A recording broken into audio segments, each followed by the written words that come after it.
dia, a paz do Senhor, meus irmãos, e que Deus os abençoe. Amém? Espero que todos estejam bem. Queridos irmãos, hoje é o primeiro dia de leitura e meditação do livro de Juízes, capítulos 1, 2 e finalizando no capítulo 3. Eu sou o professor Ricardo e estarei com os irmãos nos próximos dias, na leitura e meditação deste livro maravilhoso. Gostaria de convidar os irmãos para um breve momento de adoração a Deus em uma oração. Querido Senhor, Pai amado e querido, nós te louvamos, Senhor, te agradecemos, porque o Senhor é bom. Obrigado, Deus, pela tua paz, pelo teu amor que nos conduz. Obrigado, Senhor, pela tua palavra, esta palavra, Deus, que é viva e eficaz. Que possamos guardar a tua palavra em nossos corações, ó Deus, para não pecar contra o Senhor. Que possamos, ó Deus, ao ler Juízes, que possamos ser impactados, abençoados pela tua palavra, pelos ensinamentos que teremos na leitura e exposição deste livro maravilhoso. E que mais, ó Pai, que guardar a tua palavra em nossos corações, possamos também ser praticantes da mesma.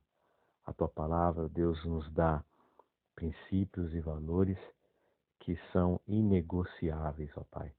E nós te louvamos por isso. Nos abençoe, seja conosco, em nome de teu Filho amado Jesus, o nosso Senhor e Salvador. Amém. Queridos irmãos, estaremos hoje então meditando no livro de Juízes, capítulo 1, 2 e 3. Em Juízes, capítulo 1, aqui nós veremos um relato, sobre os estágios iniciais da conquista da terra prometida pelos israelitas após a morte de Josué.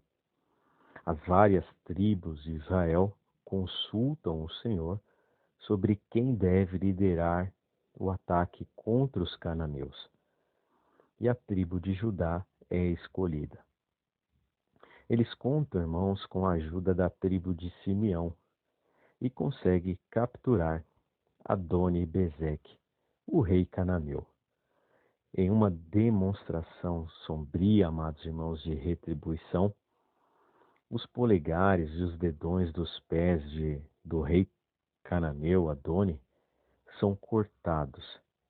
Judá, então, captura Jerusalém e Hebrom, mas não consegue conquistar os habitantes do vale devido a carruagens de ferro. A tribo de José captura Betel, e outras tribos conquistam seus respectivos territórios. Embora, amados irmãos, algumas áreas não tenham sido conquistadas devido a vários motivos. O capítulo demonstra uma mistura de sucessos e fracassos na conquista da terra pelos israelitas, revelando então, irmãos, as complexidades e desafios que elas enfrentam ao se esforçarem para cumprir o mandamento de Deus de possuir a terra prometida. Também, queridos irmãos, prenuncia o padrão recorrente, de obediência e desobediência que caracteriza o restante do livro de Juízes. Veremos então no capítulo 1 que após a morte de Josué, a tribo assumiu a liderança na guerra contra os cananeus no sul. Apesar, irmãos, da promessa de vitória de Deus, Judá buscou a ajuda da tribo de Simeão, mostrando que sua fé carecia de total dependência da palavra de Deus. A primeira vitória deles foi sobre os habitantes de Bezeque. Depois de matar 10.000 homens, eles cortaram os polegares e os dedões dos pés do rei, como ele havia feito com seus inimigos. Porém, queridos irmãos, ele deveria ter sido morto, assim como o Senhor havia ordenado. E aqui tem uma passagem, Deuteronômio, capítulo 7, versículo 24, que fala bem e completa, o entendimento desse texto.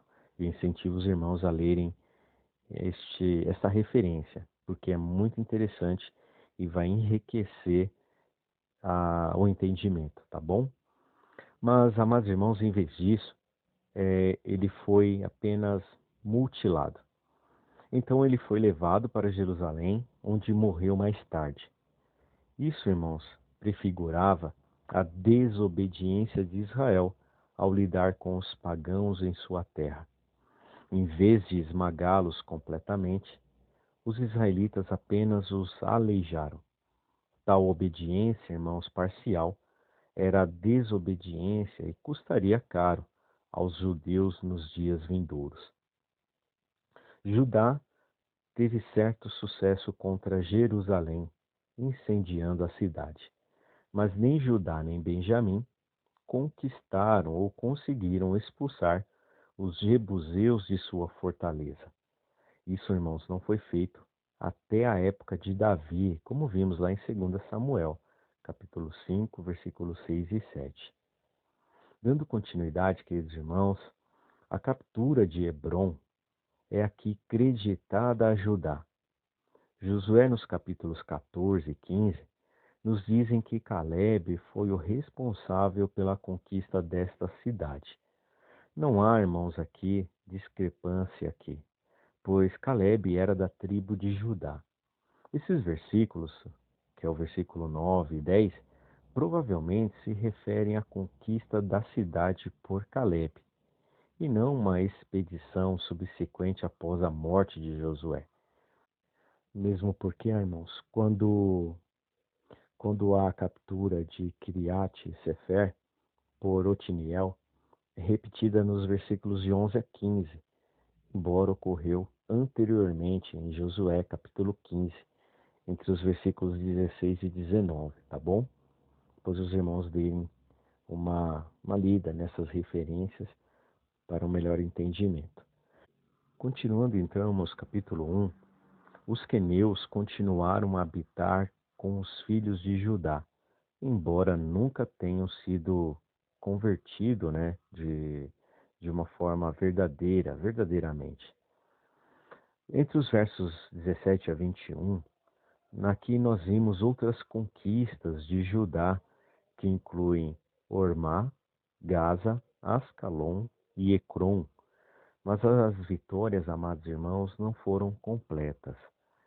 Os habitantes da planície tinham carros de ferro, e Judá não teve fé para lançar um ataque contra eles. Eles não estavam dispostos a perseverar em circunstâncias difíceis. O versículo 21, então, indica que Juízes foi escrito antes de Davi tomar Jerusalém. Apenas, amados irmãos, 2 tribos de José são creditadas com outras vitórias. Esses versículos, talvez, amados irmãos, se refiram à conquista de Betel, enquanto Josué ainda vivia. Assim como os versículos anteriores sobre Ebom e Kiriat Sefer remontam aos dias daquele grande general. Eles também, amados irmãos, atacaram a cidade de Betel, anteriormente chamada de Luz, e a destruiu.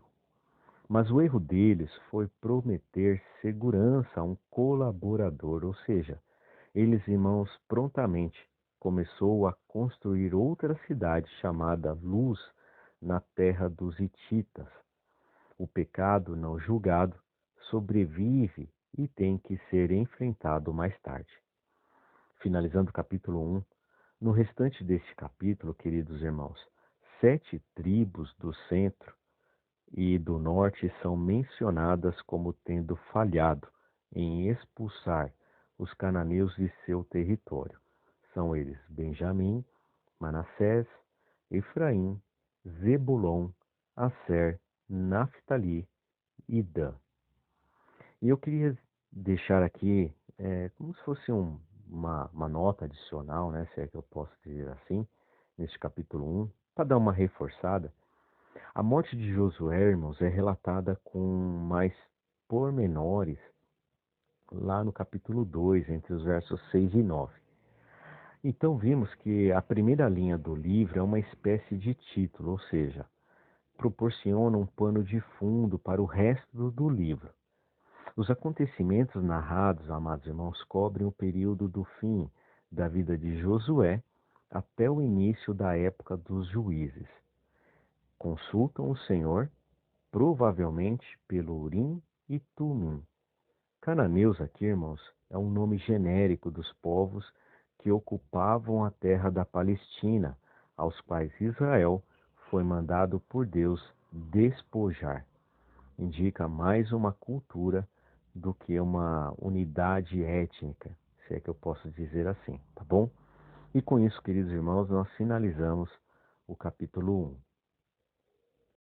Olá, meus irmãos, iniciando então o capítulo 2 do livro de Juízes, nós veremos que a história de Juízes, capítulo 2, revela, amados irmãos, a tendência humana à apostasia e à desobediência.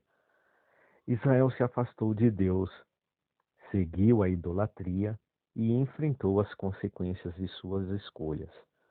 Hoje, queridos irmãos, também enfrentamos a tentação de nos afastar de Deus, cedendo então às pressões da cultura secular dos dias de hoje. Podemos orar, irmãos, para que, assim como Israel, possamos reconhecer os nossos erros, nos arrepender e buscar a restauração espiritual. Que possamos orar, irmãos, para que Deus nos ajude a voltar para Ele com corações contritos e disposto a obedecer à sua vontade.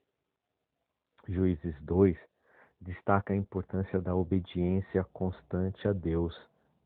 Israel, amados irmãos, experimentou ciclos de desobediência, punição e libertação repetidamente. Hoje, enfrentamos desafios espirituais semelhantes em nossa jornada de fé. Podemos orar por força e perseverança para permanecer fiéis a Deus, não apenas em momentos de dificuldades, mas também em tempos de prosperidade. Oremos, amados irmãos, para que Deus nos ajude a manter fé constante e a obedecer a sua palavra. Vimos também no capítulo 2 de Juízes a quebra da aliança entre Deus e Israel, que é um tema central em Juízes. O povo, amados irmãos, lamentou sua infidelidade e o rompimento dessa aliança. Hoje podemos ver e orar pela restauração e renovação da aliança entre nós e Deus.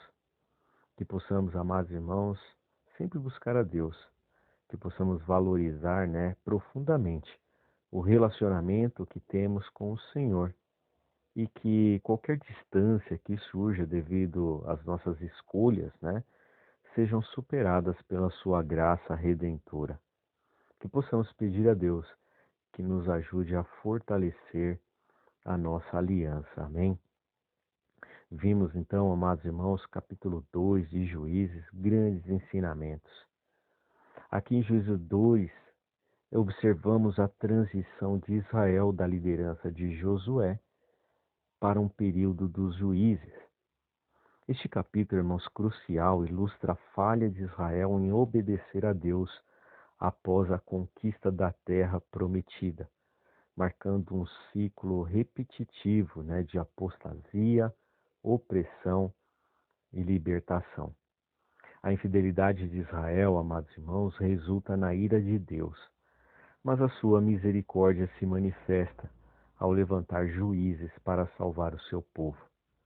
A narrativa ressalta, amados irmãos, a importância da obediência e fidelidade a Deus. A trajetória de Israel neste período serve de reflexão sobre as consequências da desobediência e a constante necessidade de redenção. Juízes capítulo 2, a gente vê o anjo do Senhor que repreende Israel por não destruir os altares pagãos, quebrando a aliança divina. Os israelitas, por sua vez, choram e oferecem sacrifícios em Boquim após a repreensão do anjo, indicando, irmãos, um breve arrependimento. O povo de Israel permanece fiel ao Senhor durante o tempo de Josué e dos líderes que o sucederam. Uma nova geração, que não conheceu as obras do Senhor se desvia e serve outros deuses. Então Deus permite que Israel seja oprimido por inimigos, mas levanta juízes para libertá-los, mostrando sua misericórdia. O capítulo 2 também, irmãos, relata e destaca, a justiça de Deus e a sua resposta à infidelidade. A entrega de Israel nas mãos dos invasores é uma resposta direta à desobediência do povo, refletindo então a seriedade da aliança quebrada. Por outro lado, o surgimento dos juízes não é apenas um ato de libertação, mas também um sinal do compromisso inabalável de Deus com o seu povo, apesar de suas falhas. Finalmente, amados irmãos, Juízes 2 ressalta a importância de conhecer e seguir a vontade de Deus. A nova geração que não conhecia o Senhor simboliza a necessidade de uma contínua educação e transmissão da fé para evitar a repetição dos erros passados e assegurar a fidelidade futura.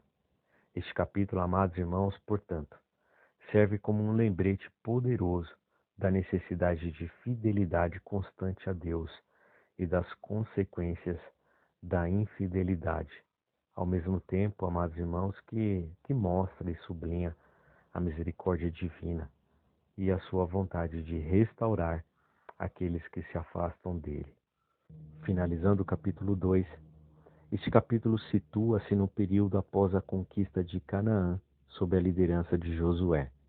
Este tempo é marcado pela descentralização política e pela diversidade cultural, com Israel, irmãos, interagindo e frequentemente se misturando com os povos cananeus.